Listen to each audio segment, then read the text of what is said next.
Hello everyone. अब से हम स्टार्ट करेंगे एपिडर्मोलॉजी। एपिडर्मोलॉजी जो है हमारे कम्युनिटी हेल्थ नर्सिंग की एक यूनिट का एक टॉपिक है जो कि एग्ज़ाम के पर्पज़ से बहुत इम्पोर्टेंट है।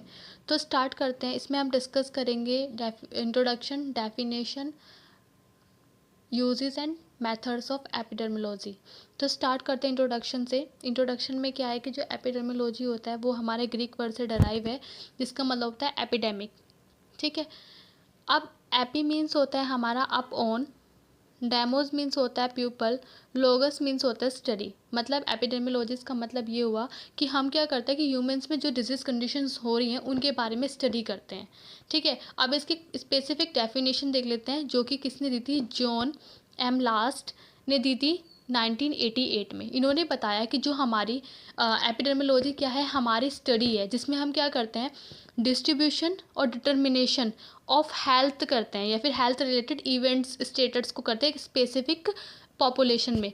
डिस्ट्रीब्यूशन का मतलब है कि कोई डिजीज़ कंडीशन जो है वो किस तरीके से हो रही है, कैसे फैल रही है, किन पर्सन्स को, किन इंडिविजुअल्स को अफेक्ट कर रही है ना, फीमेल्स को, मेल्स को, है ना, चिल्ड्रंस में या फिर ओल्डर पर्सन्स में हो रही है ना, उसकी ड्यूरेशन, उसका टाइमिंग क्या है।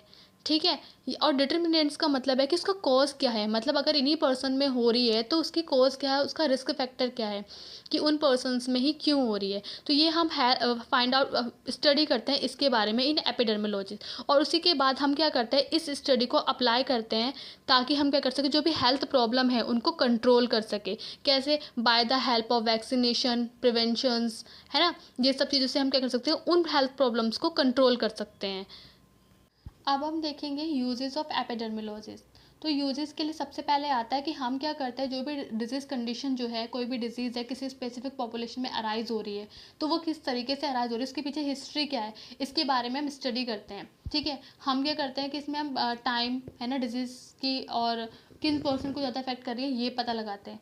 नेक्स्ट हमारा आता है कम्युनिटी डायग्नोसिस। कम्युनिटी डायग्नोसिस में क्या होता है कि जो हमारे वो है एपिडर्मियोलॉजी है, मतलब किसी पर्टिकुलर कम्युनिटी में जो है ना हेल्थ प्रॉब्लम्स दिखाई दे रही है, उन्हीं पर्सन्स में क्या हो रहा है, मोर्टेलिटी और मॉर्बिडिटी रेट जो है वो बढ़ रहे हैं, तो हम उसको क्या करते हैं, आइडेंटिफाई करते हैं और क्वालिफाई करते हैं। साथ ही साथ ये हमें हेल्प करता है कि किसी एक पर्टिकुलर कम्युनिटी में कितने लोग जो हैं इस चीज़ से क्या हैं, इस चीज़ से प्रभावित हुए, मतलब इस चीज़ से अफेक्टेड हुए हैं। नेक्स्ट हमारा आता है planning and evaluation of the health services. अब जब हमें हेल्थ स्टडीज़ हम पढ़ लेते हैं, वहाँ के पर्टिकुलर डिजीज़ कंडीशन के बारे में स्टडीज़ कर लेते हैं, उसके बाद हम क्या करते हैं, उसके इवेल्युएशन, उसकी इम्प्रूवमेंट के लिए हम प्लानिंग करते हैं। और उसके बाद हम क्या करते हैं, उन प्लानिंग्स को इवेल्युएट करते हैं कि जो भी हमने हेल्थ सर्विस की प्लान की थी, डेवलप की थी, उससे जो है हमारी हेल्थ सर्विसेज का हेल्थ पर क्या इम्पैक्ट हुआ है, क्या इफ़ेक्ट हुआ है, कि वो कितनी डेवलप हुई है। नेक्स्ट हमारा आता है evaluation of the individual risk and chance. मतलब कि हम इवेलुएट करते हैं कि किस तरह के जो पर्सन है वो रिस्क में है या फिर किस तरह के पर्सन को होने का चांस है कि इस पर्सन को ये वाले पर्टिकुलर डिजीज कंडीशन हो सकती है, उसका पीछे का रीज़न जानते हैं कि ये वाला पर्सन है तो ये रिस्क में हो सकता है। ठीक है। नेक्स्ट हमारा आता है completing the natural history of disease. मतलब इसमें हम क्या करते हैं, स्टडीज़ करते हैं कि डिजीज़ का पैटर्न क्या है, मतलब वो डिजीज़ की पूरी कंप्लीट हिस्ट्री लेते हैं। जैसे कि मान लो कि कोई डिजीज़ होती है जो एजेंट से हेल्थ में होती है, कुछ कम्युनिकेबल होती है, कुछ नॉन कम्युनिकेबल होती है ना। किसी डिजीज़ में होस्ट बनाते, मतलब उसके होस्ट किस तरह के हो सकते हैं, उसको किस तरह का नेचुरल इन्वायरमेंट चाहिए। ठीक है। तो ये भी हमें हेल्प करता है, स्टडीज़ जो है हमें हेल्प करती है फाइंड आउट करने के लिए हिस्ट्री ऑफ डिजीज़। नेक्स्ट हमारा आता है, इसमें एक और पॉइंट रह गया कि सिंड्रोमिक आइडेंटिफिकेशन।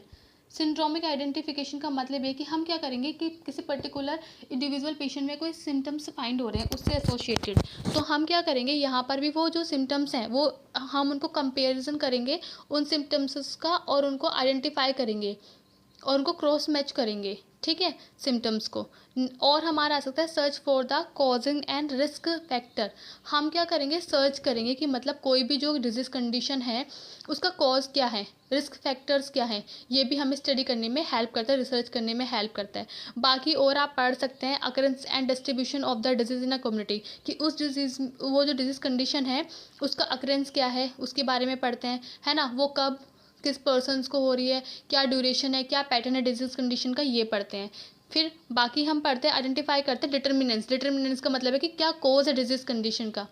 फिर हम डायग्नोस करते हैं हेल्थ स्टेटस को कम्युनिटी पे बेस्ड ऑन द मोर्टेलिटी और मॉर्बिडिटी, मतलब जो वहाँ का बर्थ रेट है और डेथ रेट है उसके बेस पर हम क्या करते हैं, डायग्नोस करते हैं हेल्थ स्टेटस को। ठीक है, और हम रिस्क फैक्टर्स को आइडेंटिफाई कर सकते हैं। ठीक है, हम प्लानिंग कर सकते हैं ताकि हम क्या कर सकते हैं, basic health care services provide कर सके जहाँ पर नीड है। ठीक है, ये सारे यूजेस हो गए, और भी यूजेस है जो आप लिख सकते हो। बाकी अब हम देखते हैं मेथड्स ऑफ एपिडर्मोलॉजी। तो जो मेथड्स होते हैं वो दो टाइप के हैं, एक है हमारा ऑब्जर्वेशनल स्टडीज़, दूसरा हमारा होता है एक्सपेरिमेंटल स्टडीज़। ठीक है, ऑब्जर्वेशनल स्टडीज़ हमारे दो पार्ट में डिवाइडेड है, डिस्ट्रीब्यूटेड और एनालिटिक स्टडीज़। इनके अंदर भी हम और अदर पढ़ेंगे, इसमें भी हमारे 3 सब टाइप्स हैं, वो भी हम इसमें पढ़ेंगे।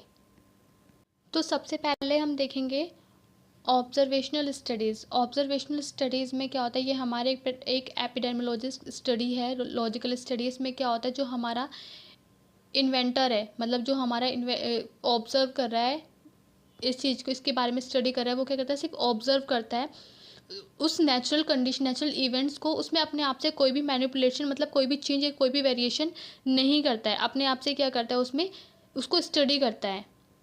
इसका जो मेन गोल होता है वो आइडेंटिफाई करना होता है कि उसके रिस्क फैक्टर क्या हैं और किस तरह की डिजीज़ कंडीशंस जो है वो हो रही है। वो सिर्फ ऑब्जर्व करता है बिना किसी मैनिपुलेशन के, बिना किसी चेंजेस के, बिना किसी वेरिएशंस के, इन नेचुरल सेटिंग्स में। अब हम देखते हैं इसका जो पहला टाइप था, इसकी जो हमारे ऑब्जर्वेशनल स्टडीज़ होती है वो दो पार्ट में डिवाइडेड है। एक हमारा डिस्ट्रीब्यूटिव स्टडीज़। तो डिस्ट्रीब्यूटिव स्टडीज़ में क्या होता है कि जो हमारा इन्वेस्टिगेटर है वो फोकस करता है डिजीज़ कंडीशन के पैटर्न पे, मतलब वो जो डिजीज़ कंडीशन है वो किस टाइम पर हो रही है, किस प्लेस पे हो रही है और किस तरह के पर्सनस को हो रही है। ठीक है, इसमें जो है case studies, case report, case series, है ना, क्रॉस सेक्शनल सर्विसेज, ये सारे की सारी चीज़ें इन्वॉल्व होती है, जिसमें हम क्या करते हैं, किसी पर्टिकुलर डिजीज़ कंडीशन के पैटर्न को फाइंड आउट करते हैं कि किस पर्सनस में वो हो रही है, किस एज के पर्सन में हो रही है, ओल्डर में, एडल्ट में, फीमेल्स में, मेल्स में, है ना, या फिर किस प्लेस पर हो रही है, या फिर किस टाइम पर हो रही है, मतलब मानसून के टाइम पर ज़्यादा हो रही है, समर के टाइम पर ज़्यादा हो रही है, इस तरीके से। नेक्स्ट हमारा था एनालिटिक स्टडीज़। एनालिटिक स्टडीज़ में क्या होता है, इसमें हम फाइंड करते हैं कि किसी भी चीज़ का कॉज क्या है और रिस्क फैक्टर फाइंड आउट करने की कोशिश करते हैं, और ये भी सब टाइप्स में इंक्लूड है, मतलब इसके भी सब टाइप्स थे, तो वो पढ़ लेते हैं। सबसे पहले आता है case control study. Case control study में हम क्या करते हैं, इसमें हम क्या करते हैं, कंपेयर करते हैं कि जो पर्सन जो है, जो डिजीज़ से सफ़र कर रहे हैं और जिनको वो डिजीज़ नहीं है, उन दोनों की हिस्ट्रीज़ को, उन दोनों के एक्सपोजर को कंपेयर करते हैं। जैसे कि इसमें एग्जांपल है कि जो लंग कैंसर है वो पेशेंट को जो है हेल्थी पेशेंट के साथ क्या करते हैं, कंपेयर करते हैं कि मतलब ऐसी कौन सी चीज़ थी कि जो पेशेंट थे जो वो स्मोक नहीं करते थे फिर भी उनको लंग कैंसर हो गया। तो कुछ ऐसे रेडियो रिस्पेक्टिव एक्सपोजर्स हिस्ट्रीज देखते हैं जो कि क्या हेल्प करते हैं, उनको हेल्प करते हैं फाइंड आउट करने के लिए कि क्या कंडीशन थी या फिर क्या कोज था जो इन पर्सन्स में सिमिलर था। अब नेक्स्ट हमारा आता है कोहॉर्ट स्टडीज़। कोहॉर्ट स्टडीज़ में क्या होता है कि इसमें हम क्या करते हैं, इसमें हम दोनों ग्रुप्स को, मतलब जो एक्सपोज में है और जो नॉन एक्सपोजर में है, मतलब जो अभी रिस्क में है, मतलब वो को रिस्क फैक्टर के एक्सपोजर में भी नहीं है तब भी उनको वो डिजीज़ कंडीशन हो गई है। तो अब हम क्या करते हैं कि इन दोनों में प्रोस्पेक्टिव और रेट्रोस्पेक्टिव, यानी कि आने वाले टाइम में और पीछे वाले टाइम को, सारी हिस्ट्री को कलेक्ट करते हैं और उसके बाद हम उसमें ऑब्जर्व करते हैं कि किस टाइम में, एक ओवर ऑफ टाइम के बाद किस पर्सन में, किस इंडिविजुअल ग्रुप में क्या होगा, वो डिजीज़ कंडीशन डेवलप होगी। एग्जांपल लेंगे तो एक कैंसर वाला कंडीशन है जिसमें क्या होगा, कुछ ऐसे पर्सनस होंगे जो कि क्या करते हैं, स्मोकिंग करते हैं, कुछ ऐसे पर्सन होंगे जो स्मोकिंग नहीं करते हैं। अब उनको हम कंपेयर करेंगे और देखेंगे कि दोनों में से किसके आने वाले टाइम में स्मोकर वाले पेशेंट को लंग कैंसर डेवलप होता है ज़्यादा, या फिर जो नॉन स्मोकर पर्सन होते हैं उनको लंग कैंसर डेवलप होता है ज़्यादा। तो ये उसमें हेल्प करता है। फिर नेक्स्ट हमारा आता है क्रॉस सेक्शन स्टडीज़। इसमें तो इसको हम क्या बोलते हैं, प्रिविलेंस स्टडीज़ भी बोलते हैं। इसमें क्या होता है, जो पर्सन है, मतलब कि जिसको पर्टिकुलर डिजीज़ कंडीशन हुई है, तो उसमें हम कहते हैं जो उसके एक्सपोजर है या फिर उसकी डिजीज़ कंडीशन है, उन दोनों का कोई एक सिंगल पॉइंट तो नहीं है। मतलब कि इसमें हम असेस करते हैं कि किसी पर्सन को, एग्जांपल के लिए जैसे किसी पर्सन को क्या हो रहा है कि उनको प्रॉब्लम है कि उनको क्या है, उनको आदत है धूम्रपान स्मोकिंग करने की, ठीक है, और साथ ही साथ उनको कफिंग भी हो रही है, तो उन दोनों में कोई कोरिलेशन तो नहीं है, ये फाइंड आउट करते हैं। यानी कि इसमें बंडल ऑफ डिजीज़, मतलब एक ही पॉइंट तो नहीं है जो बंडल बहुत सारे डिजीज़ को है एक स्पेसिफिक पॉपुलेशन में क्या कर रहा है, कोज कर रहा है या फिर वो कर रहा है, इंक्रीज कर रहा है, तो ये हेल्प करता है क्रॉस सेक्शन स्टडीज़ में। नेक्स्ट अब हम देखेंगे, नेक्स्ट था हमारा एक्सपेरिमेंटल स्टडीज़ इन एपिडेमियोलॉजी।